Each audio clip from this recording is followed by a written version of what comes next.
بسم اللہ الرحمن الرحیم الحمد للہ نحمده ونستعینه ونستغفره ونؤمن به ونتوکل علیہ ونعوذ باللہ من شرور انفسنا ومن سیئات اعمالنا من يهده اللہ فلا مضل له ومن يضلله فلا هادی له ونشهد أن لا إله إلا الله وحده لا شريك له ونشهد أن سيدنا ونبينا ومولانا محمدا عبده ورسوله صلى الله تعالى عليه وعلى آله وأصحابه وبارك وسلم تسليما كثيرا أما بعد فأعوذ بالله من الشيطان الرجيم بسم الله الرحمن الرحيم هو الذي أرسل رسوله بالهدى ودين الحق ليظهره على الدين كله وكفى بالله شهيدا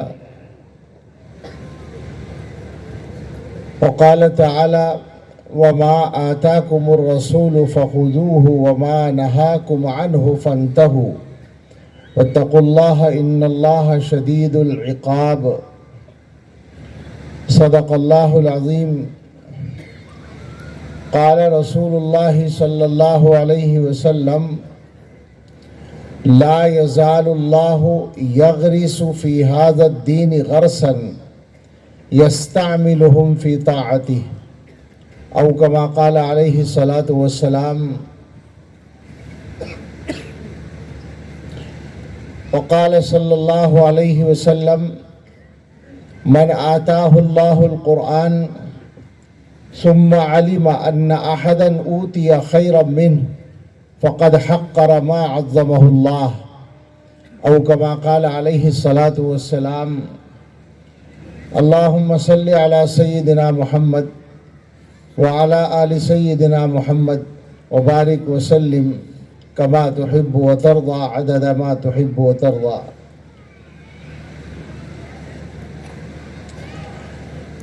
تاریخ نے پوچھا اے لوگو یہ دنیا کس کی دنیا ہے؟ ایک نظم پڑھا کرتا ہوں میں، اس میں دنیا میں جو کچھ ہوا اور جو ہونا چاہیے وہ بتایا گیا۔ ایک بزرگ شاعر کی نظم ہے، تاریخ نے پوچھا اے لوگو یہ دنیا کس کی دنیا ہے؟ شاہی نے کہا، یعنی بادشاہت نے، کنگڈم نے، شاہی نے کہا یہ میری ہے، اور دنیا نے یہ مان لیا۔ پھر تخت بچھے، ایوان سجے، گھڑیال بجے، دربار لگے، تلوار چلی اور خون بہے، انسان لڑے انسان مرے، دنیا نے آخر شاہی کو پہچان لیا۔ تاریخ نے پوچھا پھر لوگوں یہ دنیا کس کی دنیا ہے؟ ایک دوسرا نظام ہے سرمایہ دارانہ نظام جو آج کل حاوی ہے دنیا پر۔ تاریخ نے پوچھا پھر لوگوں یہ دنیا کس کی دنیا ہے؟ دولت نے کہا یہ میری ہے، اور دنیا نے یہ مان لیا۔ پھر بینک کھلے، بازار جمے، بیوپار بڑھے، انسان لٹے انسان بکے، آرام اڑے سب چیخ اٹھے، دنیا نے آخر دولت کو پہچان لیا۔ پھر ایک نظام آیا تھا کمیونسٹ نظام۔ تاریخ نے پوچھا پھر لوگوں یہ دنیا کس کی دنیا ہے؟ محنت نے کہا یہ میری ہے، اور دنیا نے یہ مان لیا۔ پھر روح دبی، پھر پیٹ بڑھے، افکار سڑے، کردار گرے، ایمان لٹے، اخلاق جلے، انسان نرے حیوان بنے، دنیا نے آخر محنت کو پہچان لیا۔ تاریخ نے پوچھا پھر لوگوں یہ دنیا کس کی دنیا ہے؟ مومن نے کہا اللہ کی ہے، اور دنیا نے یہ مان لیا۔ پھر قلب و نظر کی صبح ہوئی، ایک نور کی لے سی پھوٹ بہی، ایک خودی کی آنکھ کھلی، فطرت کی صدا پھر گونج اٹھی، دنیا نے آخر آقا کو پہچان لیا، پہچان لیا۔ اللہ تعالیٰ کا شکر ادا کرتے ہیں کہ آپ کے اس عظیم الشان اجلاس میں حاضری کی سعادت ملی، اور اس کی برکت سے بہت سارے اپنے مخدوم علماء کرام کی زیارت و ملاقات کی سعادت حاصل ہوئی۔ برادر مکرم حضرت مولانا مفتی محمد محسن صاحب دامت برکاتہم، اللہ ان کو سلامت رکھے اور ان کے کاموں میں خیر اور خوبی اور قبولیت اور برکت عطا فرمائے۔ انہوں نے حکم کیا اور میں حاضر ہو گیا، اللہ نے حاضری کو آسان کیا۔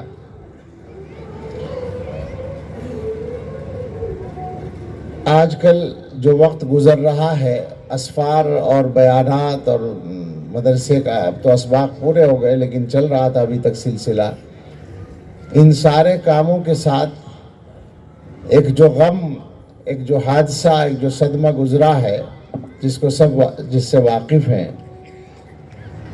اس نے ذہن و دماغ کو بہت زیادہ مشغول اور کبھی کبھی کسی درجے میں مفلوج سا کر رکھا ہے۔ اس کے کچھ اثرات کسی بھی کام میں محسوس ہونے لگتے ہیں۔ دعا فرمائے اللہ تعالی حضرت کے درجات بلند فرمائے، ان کی حسنات کو اللہ اپنی بارگاہ میں بھرپور قبولیت سے نوازے، اور جو لغزشیں بشری تقاضے سے کسی بھی انسان سے ہو سکتی ہیں، اللہ ان کو معاف فرمائے، اور ہمیں ان کے بتائے ہوئے راستے کو، جو شریعت کا اور سنت کا اور اکابر دیوبند کا راستہ ہے، اس کو مضبوطی سے پکڑ کر اس پر چلنے کی توفیق عطا فرمائے۔ ابھی میرے ذہن میں ایک بات یہ آئی، ہمارے عزیز مولانا جو نظامت کر رہے ہیں، نظامت کرنے والے عام طور سے جوان لوگ ہوتے ہیں، اسی لیے ان کو منتخب کیا جاتا، ہم جیسوں سے تو نظامت کوئی نہیں کراتا، تو ان کا کام یہ ہوتا ہے کہ وہ مردوں میں جان ڈالنے کا کام کریں، اپنے الفاظ سے، اپنی تعبیرات سے، اپنے اشعار سے۔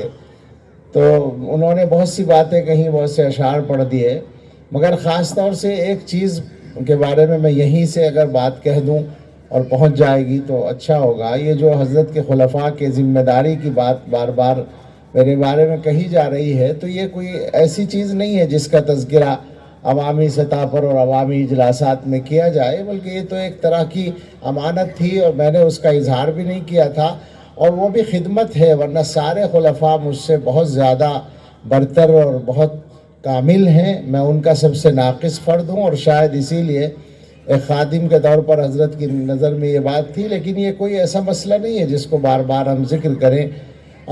یقیناً میں قسم کھا کر یہ بات کہتا ہوں کہ میں یہ دل سے کہہ رہا ہوں کہ حضرات خلفاء جتنے بھی حضرت کے ہیں، وہ سب مجھ سے زیادہ ہر اعتبار سے بہتر ہیں اور کام کر رہے ہیں۔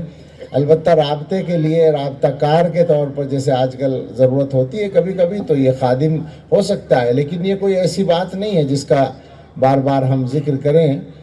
معذرت کے ساتھ ہی محبت میں کیا ہے، لیکن مصلحت کا تقاضا یہی ہے جو میں عرض کر رہا ہوں۔ ہمارے زمانے میں جو مسائل ہیں جن پر بات ہو سکتی ہے مسلمانوں کے کسی بھی اجتماع میں، کسی بھی اجلاس میں، وہ بہت سے مسائل ہیں، اور ظاہر ہے کہ ہر دور میں مسائل تو رہتے ہی ہیں۔ دنیا مسائل کا نام ہے، دنیا مسائل و مشکلات کا نام ہے، اور انہی مسائل و مشکلات سے گزرنے کا نام کامیابی ہوتا ہے، صحیح طریقے سے اگر گزر جائے تو۔ مسلمانوں کے سامنے عالمی سطح پر بھی اور ملکی اور علاقائی سطح پر بھی بہت سے مسائل ہیں جو الگ الگ انداز سے پیش کیے جا سکتے ہیں، لیکن ایک مسلمان کے طور پر ہم سب، یہ جو اسٹیج پر بیٹھے ہوئے ہمارے علماء کرام ہیں، یہ سب ہوں، یا سامنے بیٹھے ہوئے بہت سے علماء یا دیگر حضرات ہوں، بحیثیت مسلمان کے آپ اگر مخلب اتباع ہو کر، ادھر ادھر کے خیالات کو چھوڑ کر یکسوئی کے ساتھ غور کریں گے، تو اس زمانے کا وہ مسئلہ جو نمبر 1 پر ہے مسلمانوں کا، اس کے بارے میں میرا خیال ہے کہ کوئی اختلاف نہیں ہوگا کہ وہ ایمان کے تحفظ کا مسئلہ ہے۔ یہ بات اس لیے صحیح ہے کہ مسلمانوں کے پاس اللہ کی دی ہوئی جو بھی نعمت ہے ان میں سب سے بڑی نعمت ایمان ہے۔ یہی ایمان ہے جو آدمی کے لیے آخرت میں جنت کے استحقاق کا ضامن بنتا ہے۔ اس کے بغیر آدمی جنت میں داخلے کا بھی حقدار نہیں ہوگا، رہنے کا تو کیا ہوگا۔ تو ایمان سب سے قیمتی متاع ہے، اور یہ بات معلوم ہے، اس میں کسی پر الزام نہیں ہے۔ یہ کوئی ہم کسی کے بارے میں غلط بات نہیں کہہ رہے، بلکہ صحیح بات تو یہ ہے کہ وہ اپنی طرف اس بات کو منسوب کرنے میں خوش ہیں کہ دنیا کی طاقتیں آج کے زمانے میں ایمان کو ختم کرنے، مسلمانوں کے ایمان کو بگاڑنے اور دنیا کے دیگر لوگوں کو ایمان سے روکنے کے لیے نہایت منصوبہ بند اور مضبوط کام کر رہی ہے۔ حالات کا اگر آپ اندازہ کریں گے تو یہ سمجھ میں آئے گا کہ آج جتنے وسائل، جتنے ذرائع اس کام کے لیے ہو سکتے ہیں وہ سارے کے سارے استعمال کیے جا رہے ہیں۔ کہیں بھی چلے جائیں، امریکہ سے لے کر ہندوستان تک کا آپ جائزہ لے لیں، اور ان تمام ملکوں میں جو طاقت ہے، حقیقت تو یہ ہے، مفتی صاحب تصحیح فرمائیں اگر غلطی ہو، کہ طاقت بھی دنیا میں ایک ہی جگہ مرکوز ہے اب تقریباً مختلف پہلوؤں سے، اور خاص طور سے جو تیسری دنیا کہلاتی ہے جس میں مسلمانوں کے زیادہ تر ممالک آتے ہیں، ان ممالک میں تو ایک ہی طاقت زیادہ تر کام کرتی ہے، وہی امریکہ کی طاقت میں کوئی مبہم بات نہیں کر رہا ہوں، کوئی نیا راز نہیں کھول رہا ہوں میں، پرانی بات ہے بالکل۔ اور ہمارے ملکوں میں بھی بڑی حد تک اسی کی کار فرمائی آج کل چلتی ہے۔ تو اس طاقت کا جو نشانہ بہت پرانا نشانہ ہے، اگر آپ جائیں ذرا تاریخ کے اوراق کی طرف، تو یہ جو ہمارے ہندوستان کا مقتدر ذہن ہے، علماء میری بات پر ذرا توجہ فرمائیں، جو گویا کہ طاقت یا جو ذہن اس وقت اقتدار میں ہے، ان کا نمبر تو اب آیا ہے، مگر وہ لوگ جن کو ہم عیسائی کہتے ہیں، اور بعض پہلوؤں سے عیسائیوں کو ہم اپنے سے قریب بھی سمجھتے تھے، لیکن کم سے کم ہندوستان اور بر صغیر کے مسلمانوں کے لیے تو تجربے بڑے تلخ ہیں۔ ان کے ہمارے سامنے یہ بات ہے کہ ہندوستان کے اندر جتنے جھگڑے ہیں ہمارے برادران وطن کے ساتھ، یہ میرا موضوع نہیں ہے اس وقت، لیکن بات تسلسل میں آ گئی ہے تو میں 1 منٹ میں اس کو ختم کروں گا، کہ برادران وطن کے ساتھ جتنے جھگڑے ہیں، بڑے بڑے جھگڑے، یہ تاریخی حقیقت ہے، مطالعہ کریں گے تو سمجھ میں آئے گا، سارے کے سارے انہی انگریزوں کے پیدا کیے ہوئے ہیں۔ باقاعدہ تاریخ بنائی گئی ہے انگریزوں کے دور میں، باقاعدہ جھوٹے واقعات کی شکل میں، یعنی جیسے واقعی پیش آیا ہو، جھوٹی باتیں اس طرح کتابوں میں شامل کی گئی ہیں جو آج ہمیں بھگتنا پڑ رہا ہے برادران وطن کے ساتھ۔ بالکل اسی انداز سے انہوں نے اپنے مذہب کو پھیلانے کے لیے تعلیم کا استعمال کیا۔ آپ حضرات ایک نام جانتے ہوں گے، ہندوستان کی تاریخ میں علماء کی جماعت کا ایک ممتاز نام ہے، حضرت مولانا رحمت اللہ کیرانوی رحمت اللہ علیہ۔ یہ اسی زمانے میں تھے جس زمانے میں حجت الاسلام حضرت مولانا محمد قاسم صاحب نانوتوی رحمت اللہ علیہ اور دوسرے حضرات تھے۔ انہوں نے ہندوستان کے اندر عیسائی پادریوں کا اور عیسائی مذہب کی تبلیغ کا نہایت ہی مضبوط مقابلہ کیا تھا، مناظروں کے ذریعے بھی، کتابوں کے ذریعے بھی، اور یہ کام اور حضرات نے بھی کیا۔ حضرت نانوتوی رحمت اللہ علیہ نے بہت مضبوطی سے کیا، اور بھی کچھ حضرات ہیں، لیکن سب سے اس میدان میں سب سے ممتاز نام مولانا رحمت اللہ کیرانوی رحمت اللہ علیہ کا ہے۔ 1857 میں جب مقابلے میں یہ لوگ ہار گئے ہمارے علماء، اور گویا کہ ان کو میدان سے ہٹنا پڑا تو 1858 میں مولانا رحمت اللہ صاحب ہندوستان سے مکہ مکرمہ چلے گئے، جیسے حضرت حاجی امداد اللہ مہاجر مکی رحمت اللہ علیہ بھی اسی زمانے میں گئے۔ وہاں جانے کے کچھ دنوں کے بعد حضرت مولانا رحمت اللہ صاحب نے اپنے گھر خط بھیجا اور اس میں یہ پوچھا کہ میرے بھائی کا پوتا محمد سعید 10-12 سال کا بچہ تھا، میں چھوڑ کر آیا تھا، مجھے بتایا جائے کہ وہ کیا کر رہا ہے۔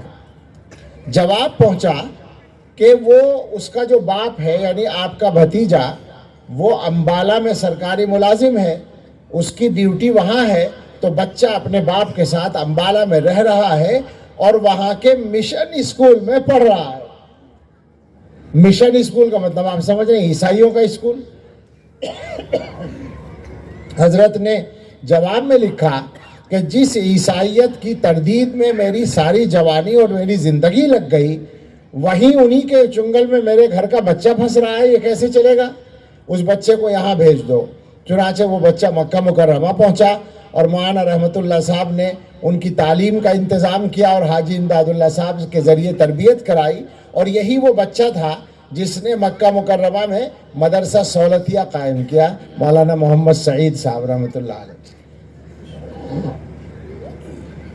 تو تعلیم کا استعمال عیسائیوں نے، انگریزوں نے اپنے مذہب کی تبلیغ کے لیے بھرپور طریقے پر کیا اور آج تک کر رہے ہیں۔ آپ پورے ہندوستان کا جائزہ لے سکتے ہیں، یہ تو عجیب حقیقت ہے کہ کوئی علاقہ ان کے اسکولوں سے خالی نہیں ہے۔ اور میں ذاتی طور پر میں کسی سروے کی بات نہیں کر رہا، میں نے پورے ملک کے مختلف علاقوں میں جا کر، خود اپنے علاقے میں جا کر جو دیکھا ہے، یو پی کے مغربی یو پی کے علاقوں تک میں، یعنی میں اڑیسہ اور کیا کہتے ہیں آسام اور تریپورہ اور ناگالینڈ وغیرہ کی بات نہیں کر رہا، جہاں پر بہت بڑے کام ہیں، ان کے آبادیوں کے تناسب بدل گئے ہیں، مذہب کے اعتبار سے آبادیوں کے تناسب بدل گئے، ان کی بات میں نہیں کر رہا، اپنے علاقوں میں آپ بھی دیکھ سکتے ہیں۔ جہاں تک میں نے سمجھا ہے، جو مجھے معلومات ہیں وہ یہ ہیں کہ ان کے تعلیمی مشن وہ تعلیمی بعد میں ہیں، تبلیغی پہلے ہیں، ان کا اصل مشن وہ ہے۔ اب یہ ہمارے بھائیوں کو بھی سمجھ میں آ گیا ہے، لہٰذا حکومت ہند نے تعلیمی پالیسی بنائی ہے۔ آپ کو معلوم ہے، آپ میں بعض حضرات نے وہ پڑھی ہوگی، اور اگر نہ پڑھی ہو تو جو حضرات اس موضوع کو سمجھ سکتے ہیں ان سے گزارش ہے کہ پڑھیں۔ نیو ایجوکیشن پالیسی جو ہے انڈیا کی، جو نافذ ہو چکی ہے، آپ انگریزی میں، ہندی میں، اردو میں، کسی میں بھی پڑھ سکتے ہیں، اس کو پڑھیں۔ تو جناب عالی، بہت ڈر لگ رہا ہے، کہتے ہوئے ڈر ہے اور نہ کہنے میں بھی ڈر ہے، اور وہ یہ ہے کہ اس پالیسی کے نافذ ہونے کے بعد جو مزاج بنے گا تعلیم گاہوں کا، تو ایسا لگتا ہے کہ بچہ اسکول جائے گا، اسکول بھیجنا تو پڑے گا ہی، اسکول سے جب آئے گا تو ماں باپ مجبور ہوں گے اس بات پر کہ بچے سے کہیں کہ تم اسکول سے آ رہے ہو، ذرا کلمہ پڑھ لو احتیاطاً، معلوم نہیں کہ تمہارا ایمان گیا یا رہا۔ یہ میں کوئی ویسی بات نہیں کہہ رہا ہوں جس کی کوئی بنیاد نہ ہو، آپ پڑھیں گے تو آپ میری بات کی تصدیق کریں گے، حالات اس رخ پہ جا رہے ہیں۔ حقیقت یہ ہے کہ اس کا ہمارے پاس کیا جواب ہے، کیا توڑ ہے، کیا مقابلہ ہے؟ ظاہر ہے کہ یہ ایک لڑائی ہے، ایمان و کفر کی لڑائی ہے، اور یہ وہ لڑائی ہے جو شروع سے چلی آتی ہے، اس کے انداز اور ذرائع بدلتے ہیں۔ قرآن کریم میں اللہ تعالیٰ نے ایک آیت میں عجیب انداز میں بات کو بیان کیا، وَكَذَلِكَ جَعَلْنَا لِكُلِّ نَبِيٍّ عَدُوًّا شَيَاطِينَ الْإِنسِ وَالْجِنِّ يُوحِي بَعْضُهُمْ إِلَى بَعْضٍ زُخْرُفَ الْقَوْلِ غُرُورًا۔ غور کیجئے گا، ہم نے اسی طرح سے ہر نبی کے کچھ دشمن بنائے جو شیاطین ہیں، انسانوں میں سے بھی اور جنات میں سے بھی۔ انسان کا لفظ یہاں پہلے ہے۔ ایسا محسوس ہوتا ہے کہ انبیاء کے جو کام ہیں، انبیاء کا بنیادی کام کیا؟ ایمان پہنچانا، ایمان پھیلانا۔ تو انبیاء کا جو اصل کام ہے، اس کی دشمنی کے لیے شیاطین میں سے جو انسان ہیں وہ زیادہ استعمال ہوتے ہیں۔ غلط تو نہیں چلے گا نا؟ مجھے ایسا لگتا ہے، بلکہ آج کل میں یہ بات کہہ دیتا ہوں کہ مجھے ایسا شبہ ہوتا ہے کہ یہ جو انسانی شیاطین ہیں یہ اتنے زیادہ مستعد اور ایکٹیو ہیں کہ شاید جناتی شیاطین آرام کر رہے ہوں گے کہ ہمارے ان بھائیوں نے خود ہی کام سنبھال لیا۔ میں یہ بات کہہ تو رہا ہوں مزاحیہ انداز میں، مگر آپ پالیسیوں کا مطالعہ کریں گے تو آپ کو اس کا یقین آ جائے گا کہ بات اسی طرح ہے۔ اصل میں پوری گویا دنیا کی پالیسیوں پر، تعلیمی پالیسیوں پر آپ نظر رکھیں، مذہبی پہلو سے آپ نظر کریں تو پتہ چلے گا۔ میں ایک چیز کا ذکر کیا کرتا ہوں، 2003 میں غالباً جب صدام حسین کی حکومت عراق سے ختم ہوئی اور امریکہ کی حکومت قائم ہوئی، ظاہر ہے وہ امریکہ کی حکومت تھی، تو اس کے 3 مہینے کے بعد، صرف 3 مہینے کے بعد ایک خبر اخبار میں آئی تھی۔ اس میں یہ تھا کہ عراق کی حکومت نے فرمان جاری کیا ہے کہ یونیورسٹیوں میں جو مذہبی شعبوں کا نصاب ہے اس پر نظر ثانی کی جائے۔ نظر ثانی تو آپ لوگ جانتے ہوں گے نا، یہاں ہر طبقے کے لوگ موجود ہیں، جو علماء ہیں وہ سمجھتے ہیں، جو سرکاری لوگ ہیں خاص طور سرکاری ملازمت والے ان کو پتا ہوگا نظر ثانی کا مطلب کیا ہوا کرتا ہے حکومتوں کے یہاں۔ اگر کسی وقت میں قیمتیں بڑھانی ہے کہ صاحب چینی کی قیمت بڑھانی ہے تو یہ نہیں کہا جائے گا چینی قیمت بڑھائی جا رہی ہے، بلکہ کہا جائے گا نظر ثانی کی جا رہی ہے، ظاہر ہے نظر ثانی میں قیمت بڑھے گی۔ یہی ہے کہ کوئی سبسڈی تھی، کوئی رعایت تھی، اس پر نظر ثانی کی جا رہی ہے، اس کا مطلب ہے کٹوتی کی جا رہی ہے۔ تو نظر ثانی کا آرڈر دیا یونیورسٹیز کے مذہبی شعبوں کے نصاب پر، کہاں؟ عراق میں۔ یعنی اس کا مطلب کیا بنا کہ صدام حسین جیسے، وہ بھی بیچارے آزادی آدمی تھے، کوئی ایسے دیوبند کے فارغ تو تھے نہیں، ان کے زمانے ہی میں یونیورسٹیوں میں کون سا دیوبند کا نصاب پڑھایا جا رہا ہوگا؟ ان کے زمانے میں جتنا دینی نصاب یونیورسٹیوں میں پڑھایا جا رہا تھا وہ بھی برداشت نہیں ہوا اور اس میں بھی کٹوتی کی گئی۔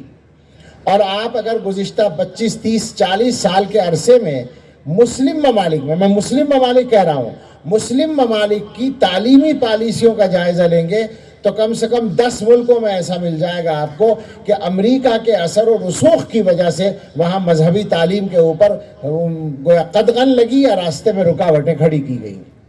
ایسے حالات ہیں، اس سے آپ اندازہ کر سکتے ہیں کہ یہ طاقتیں فقط اپنی حکومتوں میں نہیں بلکہ مسلم حکومتوں پر بھی اثر انداز ہو کر دینی تعلیم کے کام کو روکنے کی کوشش کرتی ہیں۔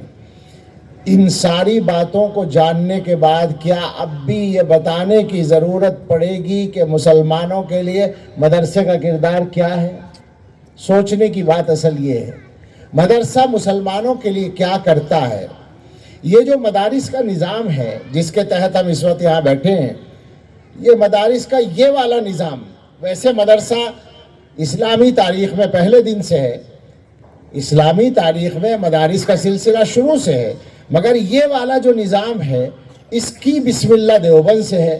میں یہ دعویٰ نہیں کر رہا کہ دیوبند سے پرانا کوئی مدرسہ نہیں، دیوبند سے پرانا ہونے کا دعویٰ تو دیوبند میں بھی بعض مدرسوں کو ہے، یعنی دارالعلوم سے پرانا ہونے کا، لیکن بات ہو رہی ہے اس نظام کی جو پھیلا ہے دنیا میں، تو دارالعلوم دیوبند سے اس کا آغاز ہے۔ اس کے بارے میں آپ اندازہ کریں کہ اس کے پس منظر میں کیا بات ہے۔ جو بنانے والے ہیں، جو بنانے کا قائم کرنے کا مشورہ کرنے والے ہیں، حضرت نانوتوی رحمۃ اللہ علیہ یا حضرت حاجی سید عابد حسین صاحب رحمۃ اللہ علیہ یا ان کے اور رفقاء کرام، ان کے سامنے بظاہر کوئی اعلان شدہ پروگرام نہیں ہے، مگر ان کی لمبی فکر ہے جو ان کی گفتگو میں آپس میں رہی ہوگی اور اپنے بزرگوں سے مشورے رہے ہوں گے، مگر اس کا خلاصہ حاجی امداد اللہ مہاجر مکی رحمۃ اللہ علیہ کے ایک جملے سے ہوتا ہے۔ وہ یہ ہوا کہ دیوبند سے ایک صاحب گئے مکہ مکرمہ، تو انہوں نے حاجی امداد اللہ صاحب رحمۃ اللہ علیہ سے عرض کیا کہ حضرت ہم نے دیوبند میں ایک مدرسہ قائم کیا ہے، آپ اس کے لیے دعا فرمائیں۔ تو حاجی صاحب نے فرمایا سبحان اللہ، آپ فرماتے ہیں کہ ہم نے دیوبند میں مدرسہ قائم کیا ہے، یہاں کتنی پیشانیاں مدتوں سے سر بسجود ہے کہ اے اللہ ہندوستان میں بقائے اسلام کا کوئی سامان پیدا فرما۔ تو گویا حاجی صاحب نے ان کو اشارہ کر دیا کہ یہ جناب نے نہیں قائم کیا ہے، تو ہم نے کروایا ہے، یہ ہم نے اللہ سے مانگا ہے۔ حضرت حاجی صاحب مکہ مکرمہ میں تھے اور حضرت شاہ عبد الغنی مجددی مہاجر مدنی رحمۃ اللہ علیہ مدینہ منورہ میں تھے۔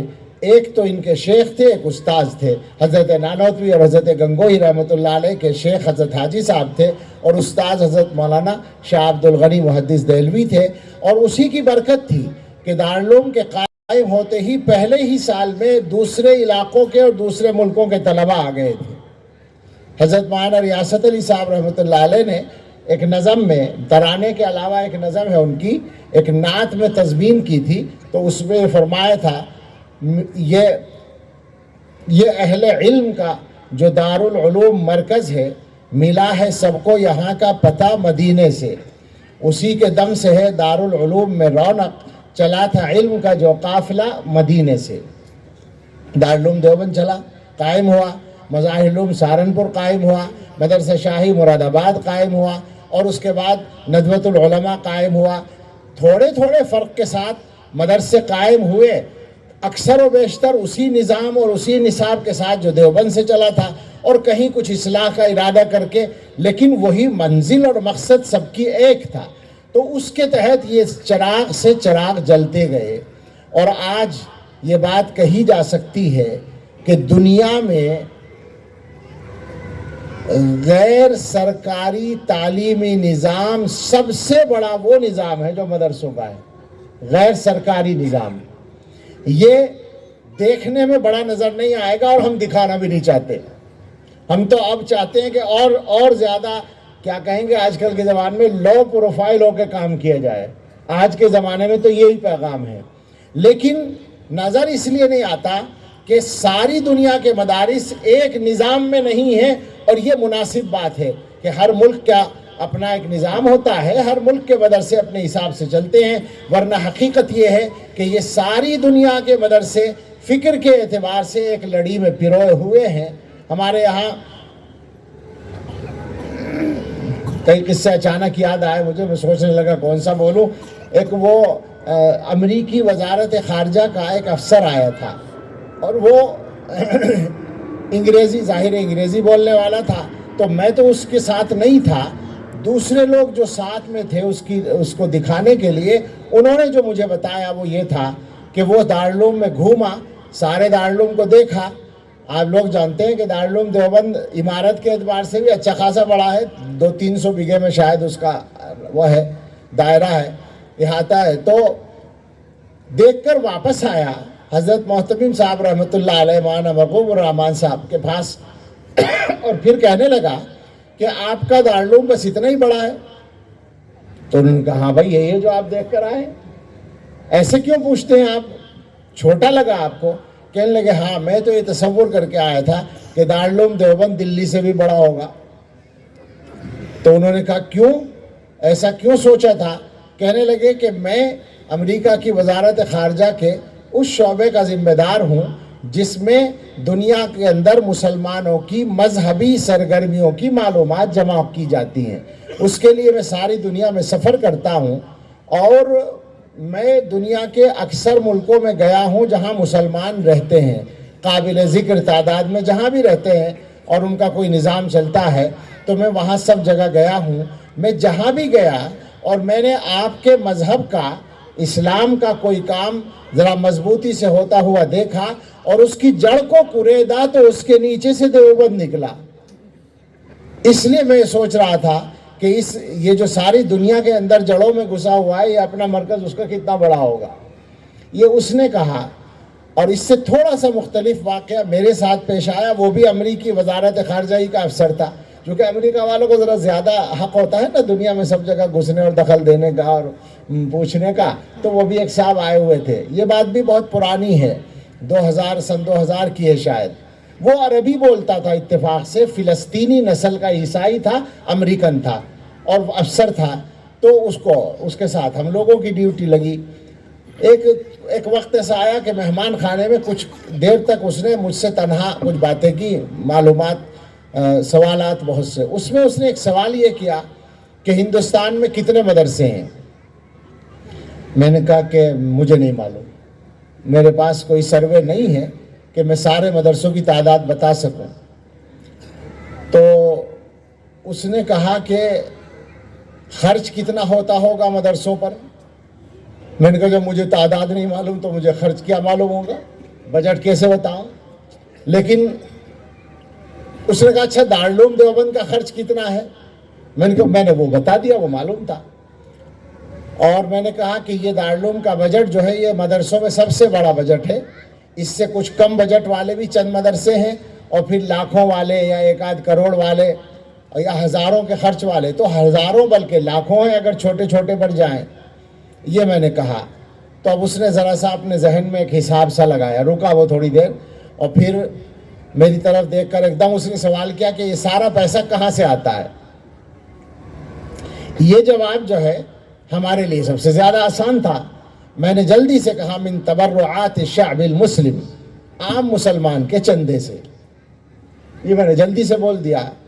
تو اس نے تعجب سے میری طرف دیکھا اور کہنے لگا کہ سمجھ میں نہیں آتا۔ اس نے اپنے ذہن میں ایک خرچ کا اندازہ لگایا اور اس کے بعد اس نے کہا کہ عام مسلمان کے چندے سے یہ ہوتا ہے، یہ بات سمجھ میں نہیں آتی۔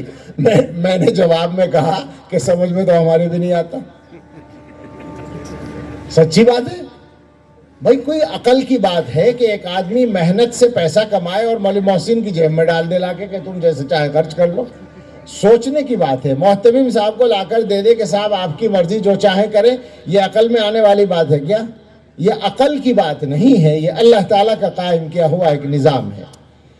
میں کچھ عرصہ پہلے تک ہمارے علاقے میں مدرسوں کے جلسوں میں چندہ ہوتا ہے نا، آپ نے بھی دیکھا ہوگا، ادھر شاید رواج نہیں ہے، ہمارے ہاں زیادہ چندہ جلسے ہی میں ہوتا ہے بہت سارے مدرسوں کا، ہاں یہاں نہیں ہوتا۔ تو مجھے برا لگتا تھا وہ، لیکن آج کے زمانے میں میں یہ سمجھتا ہوں کہ وہ بھی ٹھیک ہے، مصلحت ہے۔ دنیا دیکھ لیتی ہے کہ مدرسوں میں پیسہ کیسے آتا ہے، کہاں سے آتا ہے، کس طرح آتا ہے۔ مدرسے ہمارے کھلی کتاب ہیں۔ اب آپ ذرا غور کریں، آپ کے لیے اور ہمارے لیے مدرسے کی قیمت کیا ہے۔ میں آج کل ایک لفظ بولتا ہوں، ایک بات کہتا ہوں کہ میرے پاس وہ الفاظ نہیں ہیں، ذرا یاد رکھیے گا، میں سچ کہہ رہا ہوں یہ بات، اور یہ میری بات بہرحال کچھ نہ کچھ تجربے کی روشنی میں ہے، معلومات کی روشنی میں ہے۔ دنیا کی جو تھوڑی بہت مجھے معلومات ہیں، دنیا کے حالات کی، دنیا کے رخ کی جو اندازہ ہے، جس رخ پر دنیا لے جائی جا رہی ہے، اور دنیا کی طاقتوں کے جو منصوبے ہیں، اور مسلمانوں کے اپنے جو حالات ہیں، ان سب کی روشنی میں میں یہ بات کہتا ہوں کہ میرے پاس وہ الفاظ نہیں ہیں کہ میں اپنے مسلمان بھائیوں کو مدرسے کی قیمت سمجھا سکوں۔ میرے پاس تو نہیں ہے الفاظ، مگر یہ بات کہہ سکتا ہوں کہ آپ جانتے ہوں یا نہ جانتے ہوں، دشمن جانتا ہے، اچھی طرح جانتا ہے۔ اسی وجہ سے یہ سارے روڑے اٹکائے جا رہے ہیں اور مزید اٹکانے کی کوششیں جاری ہیں۔ یہ ظاہر ہے، یہ کوئی راز نہیں ہے اس زمانے کا کہ جو کچھ کیا جا رہا ہے وہ فقط اسی لیے۔ ہمارے کئی صوبوں میں تو ابھی تک مہینے ہو گئے ہیں، کئی 100 مدرسے بند پڑے ہیں ذرا سی باتوں پر۔ تو یہ جو صورتحال ہے، یہ مسلمانوں کی آنکھیں کھولنے کے لیے کم سے کم کافی ہونی چاہیے کہ مسلمان یہ سمجھ لیں کہ مدرسہ ہمارے لیے کیا قیمت رکھتا ہے۔ اگر جان لیں آپ ان تاریخوں کو جو کچھ ملکوں میں گزر چکی ہیں، تو آپ اللہ سے روزانہ دعا مانگا کریں گے کہ اللہ ان سارے مدرسوں کو اپنی حفاظت میں لے کر باقی رکھیے، اور جہاں ضرورت ہے اور ہمیں مدرسے عطا فرمائیے۔ سچی بات کہتا ہوں، ہم نے دیکھا ہے ایسے علاقوں کے لوگوں کو جن کے پاس اس طرح کا تعلیمی نظام نہیں ہے، تو وہ بڑے پریشان ہیں، اور وہ اللہ سے یہی کہتے ہیں کہ اس طرح کا کوئی نظام اللہ ہمیں عطا فرما دے۔ میں یہ نہیں کہہ رہا کہ ہمارے سارے مدرسے نمبر 1 کا کام کر رہے ہیں، یہ دعویٰ نہیں ہے ہمارا۔ ہم خود آپس میں جب بیٹھیں گے تو ہم اپنا رونا روئیں گے، ہم اپنی کمیوں کو دور کرنے کی بات کریں گے، اصلاح کی بات کریں گے، مگر بات ہے مجموعی طور پر مدرسے کے مقام کی، اور مسلمانوں کو مدرسہ کیا دیتا ہے، اس موضوع کی بات ہے۔ تو آپ سمجھ لیں کہ مسئلہ اگلی نسلوں کے ایمان کے تحفظ کا ہے، سب سے بڑا مسئلہ۔ اور حکیم الامت حضرت اقدس تھانوی رحمۃ اللہ علیہ کا ایک ارشاد بعض جگہ میں نے سنا دیا اپنی ترمیم کے ساتھ. اب سے کوئی 125 سال پہلے کی بات ہے. میرٹھ میں ایک جلسہ تھا اور اس میں حضرت تھانوی رحمۃ اللہ علیہ نے تقریر فرمائی تھی. ایسا لگتا ہے اس تقریر سے کہ اس زمانے میں بھی کچھ لوگ مدرسوں پر تبصرہ کر رہے تھے اور گویا مخالفت کی کوئی بات سامنے آئی تھی. تو حضرت نے فرمایا، چونکہ بہت سے لوگ یہ سمجھتے ہیں، میں اس کا پس منظر بھی سمجھا دوں، بہت سے لوگ یہ سمجھتے ہیں کہ یہ جو مدرسوں کے مولوی مدرسوں کی بات کرتے ہیں تو اس کی وجہ یہ ہے کہ مولویوں کا روزگار مدرسے سے جڑا ہوا ہے. عام طور پر لوگ یہ سمجھتے ہیں. تو میں اس پر اپنی بات بعد میں کہوں گا. حضرت تھانوی رحمۃ اللہ علیہ نے یہ ارشاد فرمایا کہ تم مدرسوں کو چندہ دینا بند کر دو، مدرسے بند ہو جائیں گے. ظاہر ہے تمہارے چندے سے چلتے ہیں، جب تم نہیں دو گے تو بند ہو جائیں گے. اور یہ جو مدرسوں میں پڑھانے والے لوگ ہیں، کوئی آٹے کی دکان کر لے گا، کوئی چاول کی دکان کر لے گا اور ان کی روزی روٹی کا مسئلہ دکان سے حل ہو جائے گا.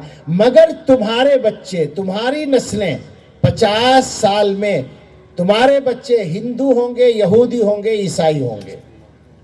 یہ حضرت نے فرمایا تھا. اتنا ہی بڑا کوئی آدمی ایسی بات کہنے کی ہمت کر سکتا تھا. آج کے زمانے میں اتنا بڑا ہونے کی ضرورت نہیں رہی کہنے کے لیے، چونکہ خطرہ سامنے ہے. آج ہم وہی بات دہراتے ہیں ذرا سے فرق کے ساتھ کہ اب 50 سال کی نوبت نہیں ہے، اب 5 سال کی بھی گارنٹی نہیں ہے نسلوں کے ایمان پر باقی رہنے کی. اس لیے کہ ایمان سے ہٹانے کے لیے اور بہت سارے ذرائع بھی تو استعمال ہو رہے، اس پر گفتگو کا موقع نہیں ہوا. جو سوشل میڈیا ہے، جو ابلاغ کے ذرائع ہیں، ان کو باقاعدہ ایمان ختم کرنے کے لیے پلان کے تحت استعمال کیا جا رہا ہے. وہ ایک مستقل مصیبت ہے. تو مدرسوں کی ہم بات کریں، اگر میں یہ عرض کروں کہ یہ مدرسوں میں پڑھنے پڑھانے والے جو ہیں، یہ مدرسوں کی بات اس لیے نہیں کرتے کہ ان کا روزگار مدرسوں سے جڑا ہوا ہے. آپ غور کریں، اگر یہ مدرسے والے واقعی مدرسے کی ملازمت نہ کر کے دکان کریں، تجارت کریں یا کوئی اور ملازمت کریں، بالکل سادہ انداز میں بتائیے مدرسے کی تنخواہ سے زیادہ کما لیں گے یا نہیں؟ مدرسوں کی تنخواہ کیا ہے سب کو پتہ ہے. مدرسے کی میں احسان نہیں جتا رہا ہوں، میں مدرسوں کے خدام کی طرف سے آپ پر احسان نہیں جتا رہا. احسان تو اللہ کا ہم پر آپ سے زیادہ ہے کہ اللہ نے ہمیں اپنے دین کے کام سے لگا رکھا ہے. وہ بات بالکل الگ ہے. اللہ کا دن رات شکر ادا کرتے ہیں، اللہ سے قیامت تک کی اپنی نسلوں کے لیے یہ دعا کرتے ہیں کہ اللہ اس سے لگائے رکھے سب کو. ہماری یہ تمنا ہے، یہ تو ہماری سعادت ہے. آپ کو بات سمجھانے کے لیے کہتے ہیں کہ یہ مدرسوں میں پڑھنے پڑھانے والے اگر دکان لے کر بیٹھے، اگر کوئی اور ملازمت کریں تو پکی بات ہے کہ مدرسے کی تنخواہ سے ان کو زیادہ مل جائے گا. اس کا مطلب یہ ہے کہ روزگار کا مسئلہ نہیں ہے. اصل مسئلہ روزگار کا نہیں ہے، اصل مسئلہ ایمان کا مسئلہ ہے، نسلوں کے ایمان کا مسئلہ ہے، ایمان کے تحفظ کا مسئلہ ہے، ایمان پر باقی رہنے کا مسئلہ ہے. بھلا کسی مسلمان کو یہ سمجھانا پڑے گا کہ مسلمان ہی جینا اور مسلمان ہی مرنا ضروری ہے. یہ بھی سمجھانا پڑے گا کیا؟ ہر مسلمان جانتا ہے ایمان اگر چلا گیا تو جنت کی شکل دیکھنے کو بھی نصیب نہیں ہوگی ہمیشہ کی زندگی میں. تو یہ تو ہمارا نمبر 1 کا مسئلہ ہے. یہیں سے بات چلی تھی، یہیں پر ختم کرتا ہوں کہ سب سے بڑا مسئلہ ایمان کو بچانے کا، ایمان کے تحفظ کا اور نسلوں کے ایمان پر باقی رہنے کا ہے. اس کے لیے جس مسلمان سے، جس ایمان والے سے جو ہو سکے وہ اس کو کرنا چاہیے. اللہ تعالی ہمیں سب کو توفیق دے اور ہمیں کامیابی دے اور ہمارے تمام مدرسوں کی حفاظت فرمائے، مسجدوں کی حفاظت فرمائے، دعوت و تبلیغ کے کام کی حفاظت فرمائے، صحیح معتبر خانقاہوں کی حفاظت فرمائے اور ہمارے اس مدرسے کو دارالعلوم اصحاب کہف کو بھی اللہ تعالی بھرپور ترقی عطا فرمائے. آمین. وآخر دعوانا ان الحمدللہ رب العالمین. سبحان ربی العلی الاعلی الوہاب. اللہم صلی علی سیدنا محمد وآلہ واصحابہ وبارک وسلم. ربنا آتنا فی الدنیا حسنة وفی الآخرة حسنة وقنا عذاب النار. ربنا لا تزغ قلوبنا بعد إذ هديتنا وهب لنا من لدنك رحمة إنك أنت الوهاب. ربنا هب لنا من أزواجنا وذرياتنا قرة أعين واجعلنا للمتقين إماما. اے اللہ، ہم آپ کے بندے، کچھ بندے یہاں جمع ہوئے مدرسے کے جلسے کی مناسبت سے، اللہ ہمارے اس اجتماع کو قبول فرما لیجئے اور نافع بنا دیجئے. اللہ ہم سب کے لیے بھی اور مدرسے کے لیے بھی نافع بنا دیجئے۔ اے اللہ ہم سب کے گناہ معاف فرما دیجئے۔ اللہ ہمیں تقوی کی زندگی گزارنا ہمارے لیے آسان فرما دیجئے۔ اللہ نفس و شیطان کے دباؤ سے ہمارے لیے بچنا آسان فرما دیجئے۔ اے اللہ اپنے فضل سے، اپنے کرم سے ہر قسم کی جسمانی اور روحانی بیماریوں سے شفا دے دیجئے۔ اللہ قرضوں سے نجات دے دیجئے، جن کے ذمے قرضے ہیں قرضوں سے سبکدوش فرما دیجئے۔ اللہ جن کے پاس گھر نہیں ہے اچھے گھر عطا فرما دیجئے، جن کے پاس روزگار میں کمی ہے اللہ بابرکت حلال روزگار دے دیجئے۔ اے اللہ جو جھگڑوں میں مقدموں میں الجھے ہوئے ہیں ان کو نکال دیجئے، جو جیلوں میں بند ہیں رہائی دلا دیجئے۔ اے اللہ جن بچوں کی شادیاں نہیں ہوئی ہیں اور وہ شادی کے لائق ہیں ان کی مسنون شادیاں آسان فرما دیجئے۔ اے اللہ جن کی شادیاں ہو چکی ہیں اپنے فضل سے ان کو اولاد صالح عطا فرما دیجئے۔ اللہ ہماری اولادوں کے سلسلے میں ہمیں خوشیاں عطا فرمائیے۔ اللہ ان کے حق میں ہماری اچھی تمنائیں پوری فرمائیے، ان کے لیے ہماری دعائیں قبول فرمائیے۔ اے اللہ اس امت کے حال پر رحم فرمائیے، اللہ ہمارے ملک پر رحم فرمائیے، اس ملک کو ترقی عطا فرمائیے، اس ملک میں امن و امان عطا فرمائیے، یہاں رہنے والے ہر صاحب ایمان کو عزت و وقعت کی زندگی عطا فرمائیے، دنیا میں رہنے والے ہر صاحب ایمان کو عزت و وقت کی زندگی عطا فرمائیے۔ اے اللہ ہم سب کی مشکلات کو دور فرما دیجئے، ہمارے کاموں میں آسانیاں دے دیجئے۔ اے اللہ جن کاموں میں رکاوٹیں ہوں ان رکاوٹوں کو دور فرما دیجئے۔ اے اللہ ہم سب کے لیے اور پوری امت کے لیے آنے والے وقت کو گزرے وقت سے بہتر بنا دیجئے، اور سب سے بہتر ہم سب کے آخری وقت کو بنا دیجئے۔ اے اللہ ہم سب کے دلوں میں کچھ تمنائیں ہیں، ہماری اچھی تمنائیں پوری فرما دیجئے، بری تمناؤں اور برے ارادوں سے ہمارے دلوں کو پاک فرما دیجئے۔ اے اللہ دین کے یہاں بہت سے خدام جمع ہیں، علماء جمع ہیں، اللہ سبھی کی خدمات میں برکت عطا فرمائیے، مولانا محسن اور ان کے رفقا کے کاموں میں برکت عطا فرمائیے۔ اے اللہ ہم سے راضی ہو جائیے، اے اللہ ہمیں اپنے اچھے بندوں میں شامل فرما لیجئے۔ اللہ دین کے تمام کاموں کی اور دین کے تمام خدام کی حفاظت فرمائیے۔ اے اللہ ہم اپنے لیے اور اپنے گھر والوں اور رشتہ داروں متعلقین کے لیے اور ساری امت کے لیے ہر خیر مانگتے ہیں، عطا فرما دیجئے، ہر شر سے پناہ چاہتے ہیں اپنی پناہ میں لے لیجئے، اور اپنے فضل و کرم سے ہماری دعائیں قبول فرما لیجئے۔ ربنا تقبل منا انک انت السمیع العلیم وتب علینا انک انت التواب الرحیم، وصلی اللہ علی سیدنا محمد وآلہ واصحابہ اجمعین برحمتک یا ارحم الراحمین۔